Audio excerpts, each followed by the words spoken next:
5, 4, 3, 2, 1, 0.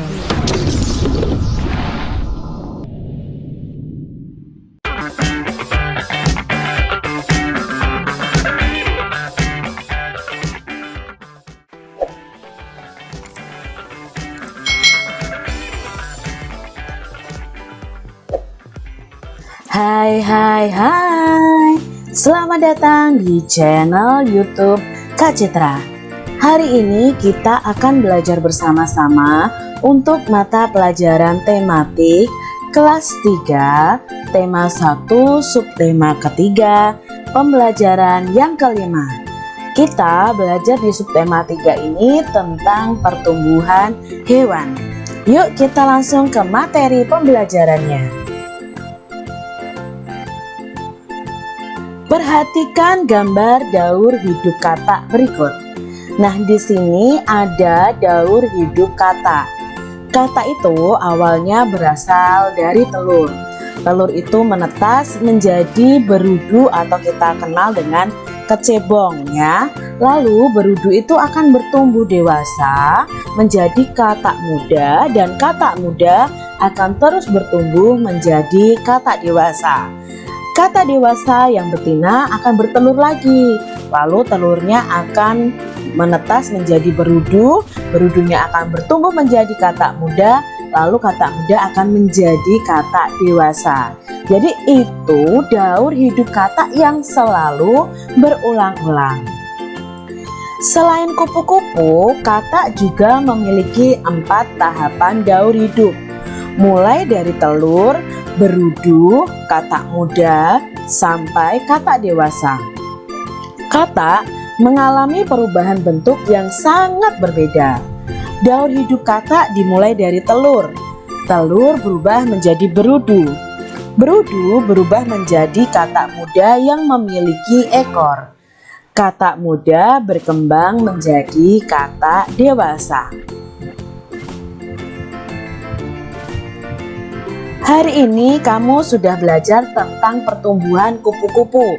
Pada pembelajaran sebelumnya kupu-kupu, dan hari ini kita sudah belajar tentang pertumbuhan katak. Ada orang yang berani untuk menyentuh kedua hewan tersebut. Ada juga orang yang tidak berani seperti pada gambar berikut ini. Nah, mungkin di antara adik-adik nih ada yang berani memegang katak, ada yang tidak berani memegang katak. Nah, di sini ya terlihat ada seorang anak laki-laki yang dia berani memegang katak, tapi anak perempuannya ketakutan adik-adik. Kak Citra juga agak takut ya kalau memegang katak. Kalau memegang kupu-kupu Kak Citra berani, tapi kalau memegang katak Kak Citra tidak berani adik-adik. Nah, mungkin kalian ada yang berani, ada yang tidak.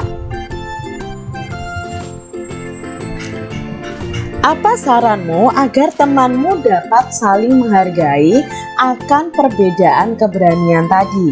Nah, tadi ya ada yang suka, ada yang berani, ada yang tidak berani. Bagaimana saranmu agar temanmu menghargai akan perbedaan keberanian tersebut?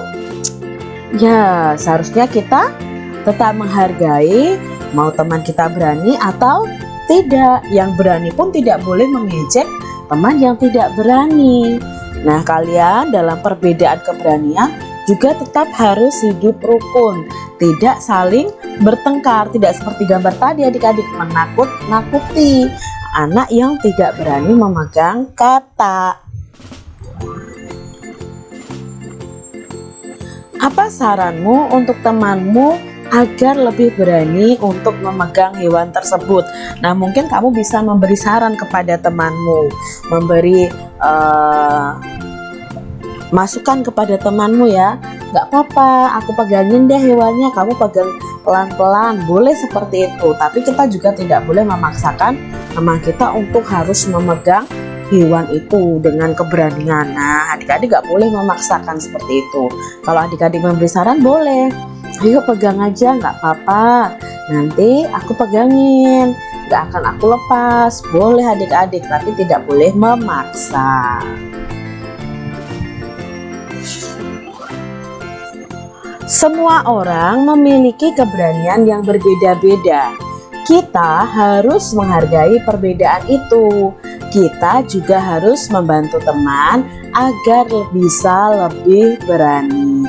Jadi kalian bisa membantu teman kalian supaya teman kalian lebih berani.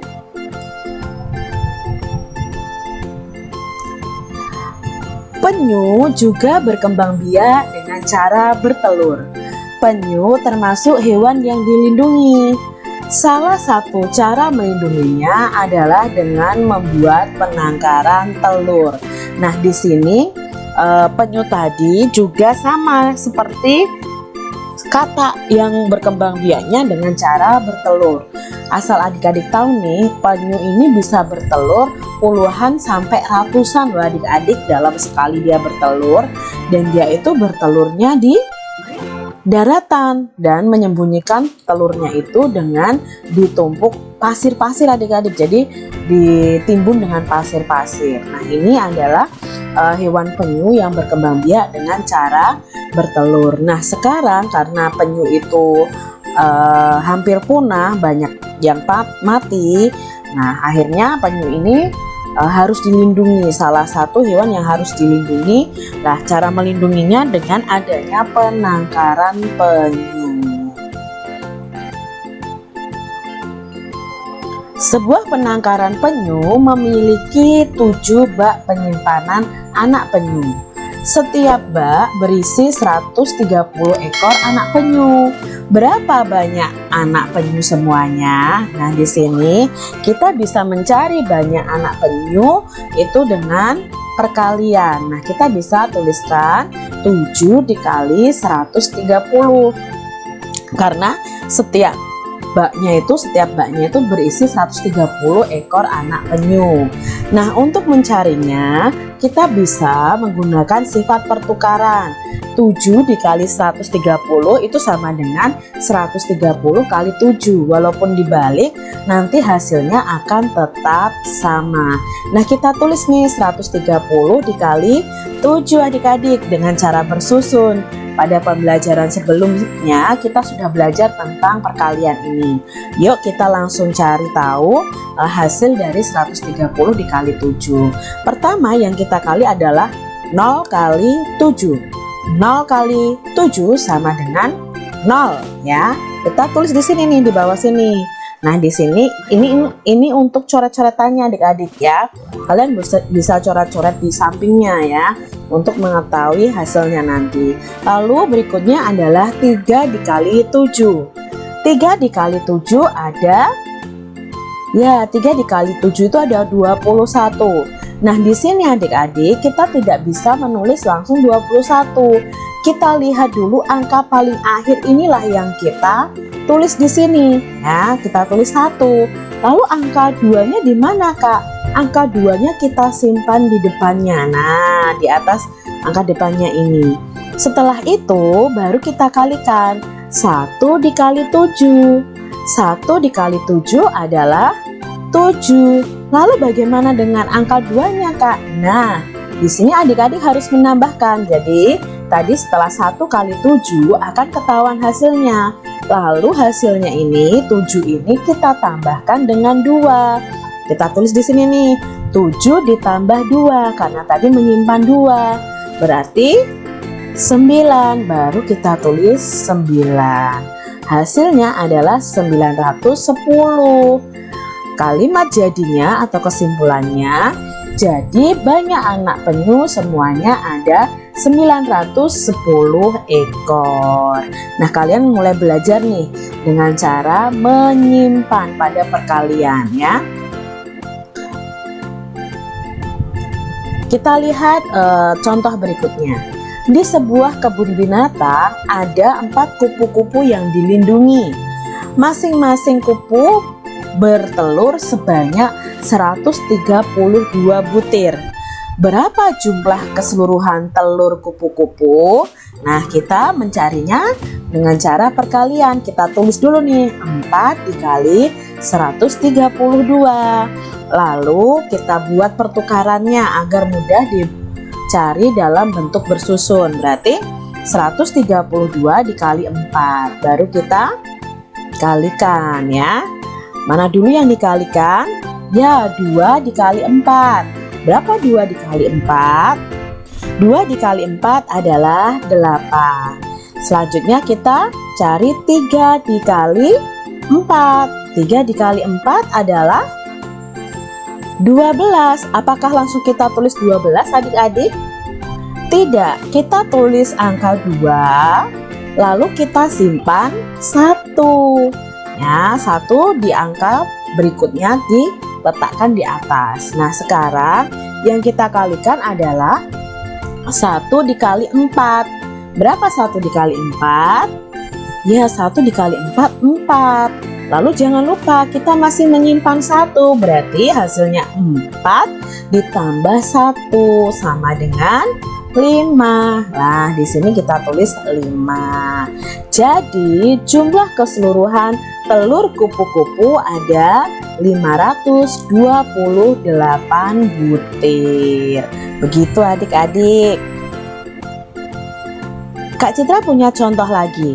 323 dikali 5. Yuk kita cari tahu dengan bersusun ke bawah. Ya. Pertama kita kalikan 3 dikali 5. Berapa 3 dikali 5? Ya, 3 dikali 5 adalah 15. Nah, tidak bisa kita tulis langsung 15 karena di depannya masih ada angka berikutnya. Kita tulis angka 5, menyimpan angka 1, letakkan ya. Nah, setelah itu kita kalikan 2 kali 5. 2 dikali 5 sama dengan 10. Nah, karena kita masih menyimpan 1 nih di sini, berarti 10-nya ini kita tambah 1. 10 ditambah 1 sama dengan 11. Loh Kak, masih ada 2 angka lagi, sedangkan di sini masih ada 1 angka. Maka yang kita tulis angka yang belakang sendiri. Kita tulis 1, lalu menyimpan di sini 1. Lalu kita kalikan. Yang terakhir, 3 dikali 5. 3 dikali 5 sama dengan, nah di atasnya tadi sudah ada 15. Tapi kita menyimpan 1, berarti 15-nya ini ditambah 1 sama dengan 16. Nah, karena di depannya sudah tidak ada angka lagi, maka kita bisa langsung tulis angka 16 di sini. Nah, hasilnya adalah 1615. Begitu adik-adik. 126 dikali 3. Yuk kita cari tahu hasilnya. Pertama yang kita kalikan adalah 6 dikali 3. 6 dikali 3 sama dengan 18. Lalu kita tulis angka 8. Masih menyimpan angka 1. Nah, sekarang 2 dikali 3. 2 dikali 3 sama dengan 6. Nah, karena kita masih menyimpan angka 1 nih di sini, berarti 6 ditambah 1. 6 ditambah 1 sama dengan 7. Kita tulis 7 di sini. Yang terakhir 1 dikali 3. Angka berapapun kalau dikali 1 hasilnya angka itu sendiri. Berarti 1 kali 3 sama dengan 3. Nah, di sini kita tulis 3. Jawabnya adalah 378. Demikian tadi adik-adik pembelajaran kita di tema 1, subtema 3, pembelajaran yang kelima. Semoga video pembelajaran kali ini membantu kalian saat kalian belajar di rumah. Jangan lupa untuk jaga kesehatan kalian dan tetap semangat untuk belajar. Terima kasih sudah menyaksikan video Kak Citra. Sampai jumpa kembali dan Tuhan memberkati. Jangan lupa tekan tombol subscribe, lalu tekan loncengnya, tekan juga tombol like, lalu share ke media sosial kalian. Jangan lupa untuk ikuti media sosial Kak Citra. Terima kasih.